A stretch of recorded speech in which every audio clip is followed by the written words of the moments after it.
Morning. এয়া হাতত গৰম পানী গিলাচ লৈ লৈছোঁ আৰু ভাবিব পাৰে ন ইয়াত কি দিছোঁ, চিয়া চিড আৰু নেমু।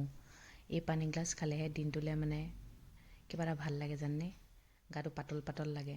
খাই খাই অভ্যাস হৈ গ'ল ন। খাই থকা বস্তুটো হঠাৎ নাখালে চাবচোন বেয়া লাগি যায়। আজি মোৰ টপিকটো হৈছে ৰিংকুৰ ওপৰত। বহুতে সুধি থাকে ৰিংকু কোন হয়, ৰিংকু কোন হয়। আজিকালি মানুহৰ ঘৰত কাম কৰা মানুহ পাবলৈ টানেই বাৰু। তাতকৈ কি জানেনে, এজন বিশ্বাসী মানুহ পাবলৈ। আমাক চাগে আপোনালোকে প্ৰায়ে দেখি থাকে আমি ফুৰিবলৈ যাওঁ, ক'ৰবাত থকাকৈ যাওঁ। একমাত্ৰ সেইটো ৰিংকুৰ কাৰণেহে সম্ভৱ হৈছে। ৰিংকু আচলতে মোৰ শাহুমাৰ গাঁৱৰ হয়। সি এইখন ঘৰত বিয়াৰ আগৰ পৰাই আছে দেই, আৰু গোটেই ঘৰখন সিয়ে হেণ্ডেল কৰে। বিশেষকৈ সি আমাৰ কিটচেনৰ কাম পূৰা, খানা বনোৱা কামটো তাৰে হয়। আৰু খানা বনোৱাবোৰ মায়ে শিকাই থাকে আৰু সিও অলপ চলপ জানে।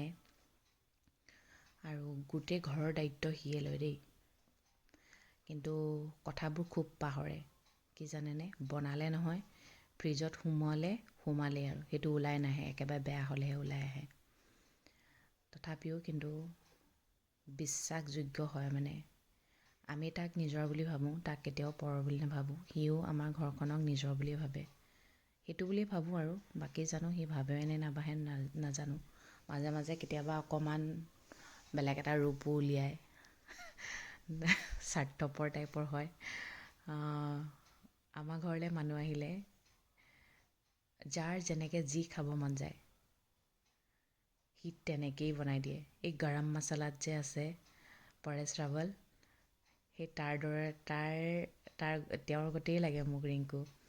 মানে যাৰ যেনেকৈ খাব মন যায়, মুঠতে হোটেলত যেনেকৈ খানা অৰ্ডাৰ দিয়ে তেনেকৈ প্ৰায় মানে ৰিংকুক খানাটো তেনেকেই অৰ্ডাৰ দিয়ে আৰু ৰিংকুৱে তেনেকেই লৈ যায়।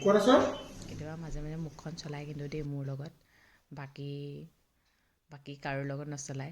আৰু আৰিয়াৰটো একদম প্ৰিয় মানুহ। ৰাতিপুৱাৰ পৰা গধূলিলৈকে ৰিংকু লাগিবই, ৰিংকুৰ লগত লাগিবও ভাগিবও। ৰিংকুক কিন্তু নিজৰ মানুহ বুলি ভাবে দেই, সেইটো সঁচা কথা। কিন্তু ৰিংকুও যথেষ্ট মৰম কৰে, সেইটো কাৰণে আৰিয়াও তাক বহুতখিনি মৰম কৰে। সি মাজতে যাওঁগৈ বুলি লৈছিলে, কিন্তু তাৰপিছত সি মাজে মাজে কয় মই গুচি গ'লে আৰিয়াই খুব কান্দিব, আপোনাৰ বহুত কষ্ট হ'ব ন, সেই বুলি কয় আৰু এই ৰিংকু যে নামটো আমাৰ ডাঙৰ জেঠাই দিছিলে। তাকে মই সুধিছোঁ তোক কি বুলি জানে। ভাই বুলি জানে, তাক গাঁৱত বোলে ভাই বুলি জানে, কিন্তু এতিয়া ৰিংকু বুলি সকলোৱে জানে। যিহেতু ভিডিঅ'বোৰ চাই থাকে ন। ৰিংকুক বহুত ভাল পোৱা মানুহ আছে কিন্তু দেই। বহুতে কয়, গোলাঘাটৰ ভাইটি এজনেও কৈছিলে মই লগ কৰিবলৈ গ'লে ৰিংকু আৰু আৰিয়াক লগ কৰিবলৈ যামেই।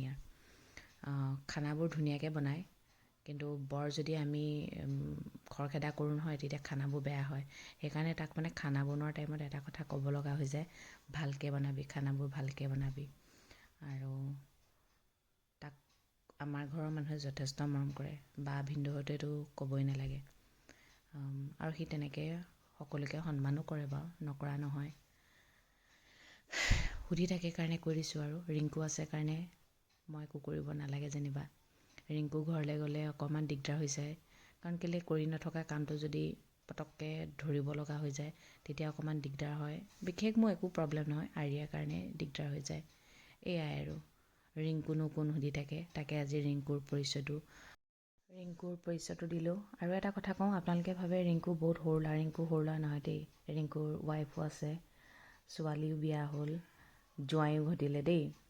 সেইটো কাৰণে কৈ দিওঁ আৰু বহুতে কয় ৰিংকুক ছোৱালী এজনী চাই বিয়া পাতি দিয়ক। যিটো সঁচা সেইটোতো ক'বই লাগিব নহয়। ৰিংকু কোনো ল'ৰা নহয় দেই। ৰিংকু ৱাইফ আছে, জোৱাই আছে,